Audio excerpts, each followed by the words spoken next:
we require that you immediately leave the park on a temporary basis. If you decide to return, you will not be permitted to bring tents, sleeping bags, tarps, and similar materials with you. If you fail to immediately leave the park, you will be subject to arrest.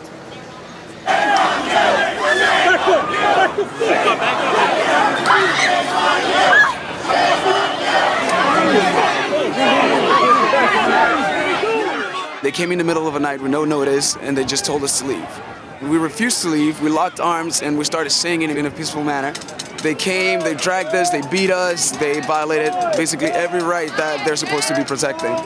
It was awful, but you know what? It made our spirits so much more stronger.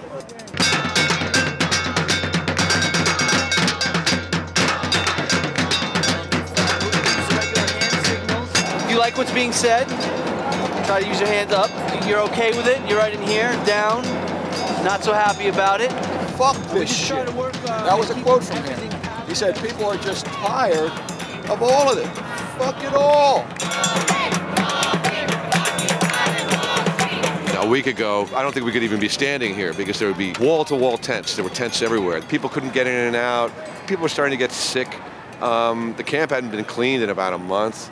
So you don't think it was such a bad thing then? Well, I mean, when it happened, I was heartbroken, along with other people, and learning later on, that it was a very rough way they did the removal. Yet, people who came down here over the past 6 weeks or 2 months, they're still coming down here. What do we want? Well, for starters, tax the rich, stop the wars, Medicare and jobs for all.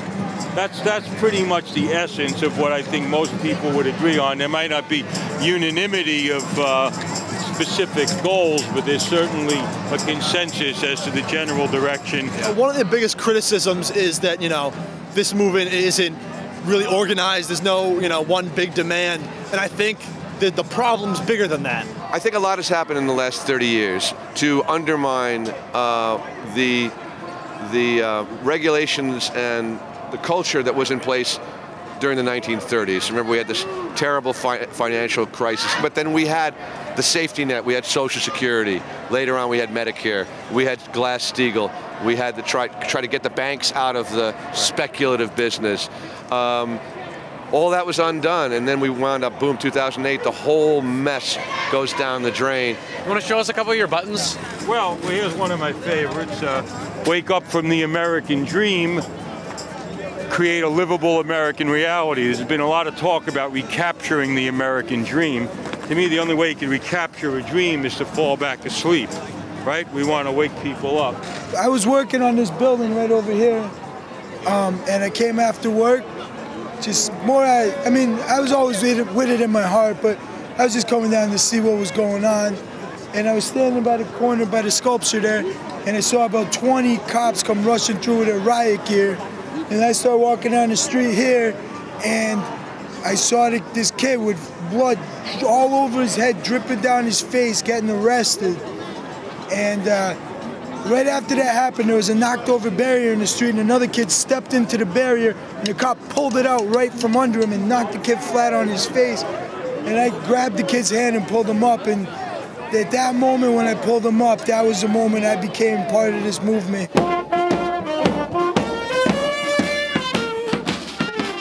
Longshoremen, in solidarity with the general strike of Oakland, have to shut down the port.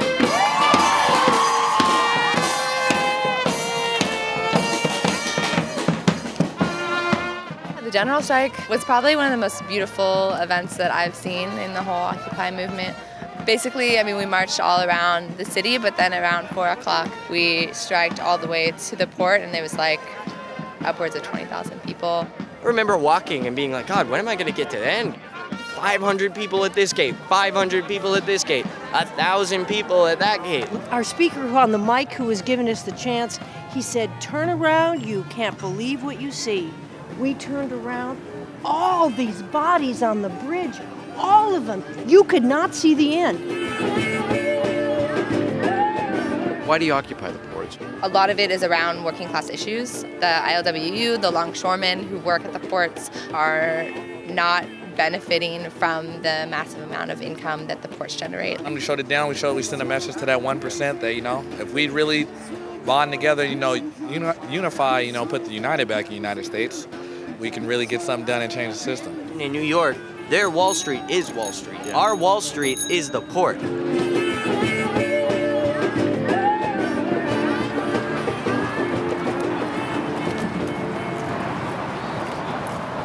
We were allowed to occupy for a while, and then they decided that, well, you've had your, freedom of assembly and speech long enough. I think it's time for that to stop. The police are part of the 99%. Yeah, they are, but not until they take off their badge, take off the uniform, and join us. Up until then, they are protecting the interests of the moneyed class, and that became crystal clear on the morning of the 25th. It was like 5:30 that they started really mobilizing all around the edges, right? And everybody started getting really fucking scared because it's like, holy shit, I've never seen this many police in my life before. People leaving? Or? People started leaving because people were afraid, and it also seemed like, well, there's not enough people to hold the space. I remember being shot with the LRAD, being like, whoa, what the hell? What was that? Looking to everybody, it's all hectic and crazy. Tear gas going in, there's flashbangs, and then these rubber bullets flying, and the cops are marching in.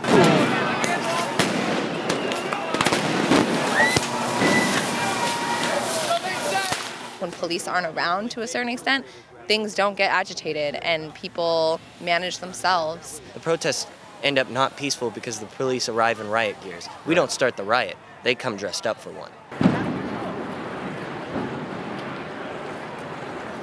It looks innocuous. It looks like a bunch of people at night drumming and playing guitar and all that, but when people live together like that in the name of politics, people start talking. There's people that have never, ever, like myself, been active at all in anything. There's a lot of people that came in apolitical or just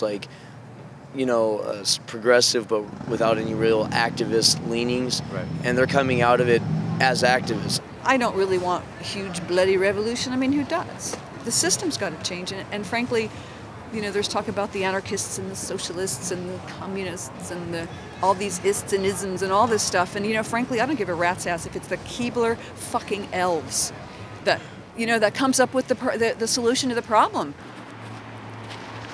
We'll make sure this doesn't go anywhere.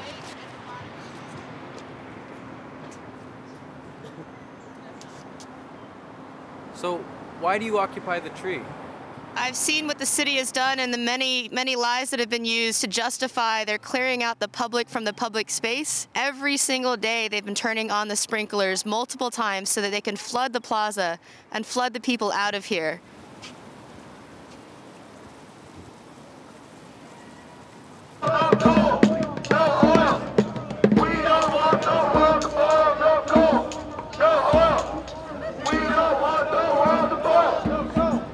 These problems that Occupy is trying to address are not just on Wall Street, they're everywhere, and this is where I live, so why not stay here and be a part of it here? Cincinnati really is in some ways a microcosm for the United States as far as our economy is concerned. We have these Fortune 500 companies here making tons of cash, and statistically, among cities 250,000 and above, we're in the top 5 for a poverty level. New York is big, Oakland is big, Los Angeles is big, Philly is big. We're a small town. But we're a tight-knit town, and we're a community-oriented town, and we're expanding our community here on the ground. We built the rig to basically heighten awareness that we are devoting so much of our resources towards subsidizing fossil fuel industry. We are ground zero for the fossil fuel industry here, Ohio, Kentucky, the Appalachian Mountains. So we built the rig, and we rolled it down onto the street, and we realized it was taller than the street lights.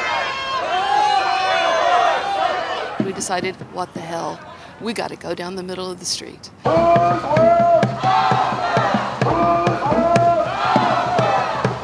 The city did not want a group of citizens peacefully talking about its corruption. I will say the police were not rough. There was no pepper spray. There was no clubs. I believe in this situation, the police were kind messengers of a not kind message. After the evictions, it was harder to organize. You don't have the camp where people can come at any point in the day, 24 hours a day, to come and speak their minds. It looks like there's nobody here. It looks like Occupy doesn't exist because the tents are gone. Sometimes I get concerned about, the numbers we have in Cincinnati, we don't have enough. But first of all, anyone you have is enough. Sometimes you might be the only one out there standing there with a sign and you feel stupid, right? You don't feel like, well, what am I doing? But I think it opens up an opportunity for people to have the conversations that we need to be having. Our government doesn't want us to be involved anymore. They want to operate on behalf of profit and financial power.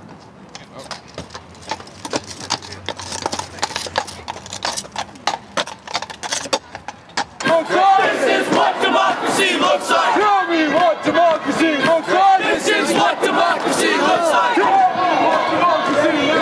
This is what democracy looks like. Tell me what democracy looks like. Let us march. Let us march. Let us march. Let us march. Let us march. Let us march. Let us march. Let us march. Let us march.